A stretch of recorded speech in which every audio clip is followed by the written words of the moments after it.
Hi! ఈరోజు tax collector ఆఫీస్కి వెళ్తున్నాం అనమాట. ఎందుకు అంటే నేను డ్రైవింగ్ లైసెన్స్ తెచ్చుకోవడానికి వెళ్తున్నాను.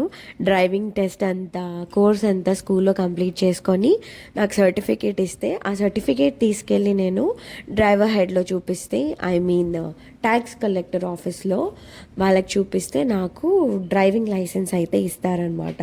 ఇక్కడ one of the flexible service ఏంటంటే గవర్నమెంట్ ఆఫీసెస్లో మనం ఇంట్లో నుండే లైన్లో వెయిట్ చేయొచ్చు అనమాట.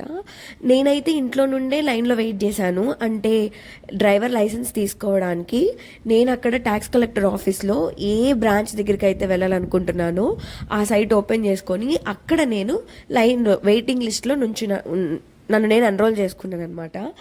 నా ముందు ఎంతమంది మనుషులు ఉన్నారో నాకు కంటిన్యూస్గా అలర్ట్ ఇస్తానే ఉండింది టెక్స్ట్ మెసేజెస్లో. సో నాకన్నా 5 మంది ముందున్నారు అన్నప్పుడు మేము స్టార్ట్ అయ్యాము. అయితే నాకన్నా ఇంకొకళ్ళే ముందున్నారు, నీ డాక్యుమెంట్స్ రెడీగా పెట్టుకో అన్నప్పుడు నా టైంని ఇంకో 15 మినిట్స్ ఎక్స్టెండ్ చేయండి అనేసి టెక్స్ట్ మెసేజ్ పంపిస్తే దానికి కోడ్స్ ఉంటాయి అన్నమాట. ఆ కోడ్ పంపిస్తే నన్ను ఇంకో 15 మినిట్స్ ఎక్స్టెండ్ చేశారు. సో నేను వెళ్ళిన తర్వాత నాకన్నా ముందు ఒకళ్ళే ఉన్నారనమాట. ఆ తర్వాత నన్ను లైన్లో జాయిన్ చేసేసారు. ఇంకా నేను వెళ్ళిపోయి అక్కడ నాకు కావాల్సిన డాక్యుమెంట్స్, ఇమిగ్రేషన్ డాక్యుమెంట్స్ అన్నీ ఇచ్చాను. I-94 రెసిడెంట్ సర్టిఫికేట్ అండ్ నా పాస్పోర్ట్, ఇంకా స్టేట్ ఐడి ఉంటే అది కూడా ఇచ్చాను. సో యాక్చువల్లీ ఈ ట్యాక్స్ కలెక్టర్ ఆఫీస్ బాగుంది, కానీ కొన్ని అయితే పాతలాగా అనిపిస్తాయి. సో అదనమాట, నాకు డ్రైవింగ్ లైసెన్స్ అయితే వచ్చేసింది. చూపించకూడదు, అందుకే నేను ఎవరికి చూపించట్లేదు.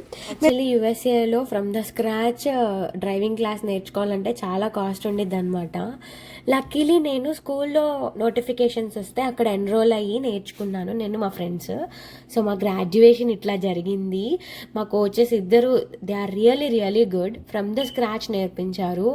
అండ్ మనం కూడా ప్రాక్టీస్ చేయాలి ఆబ్వియస్లీ, బట్ అక్కడ వాళ్ళు ఏమేమి నేర్చుకోవాలి, ఎలాంటి లాస్ ఉంటాయి, అవన్నీ బాగా నేర్పించారు. I'm glad I'm being a part of this.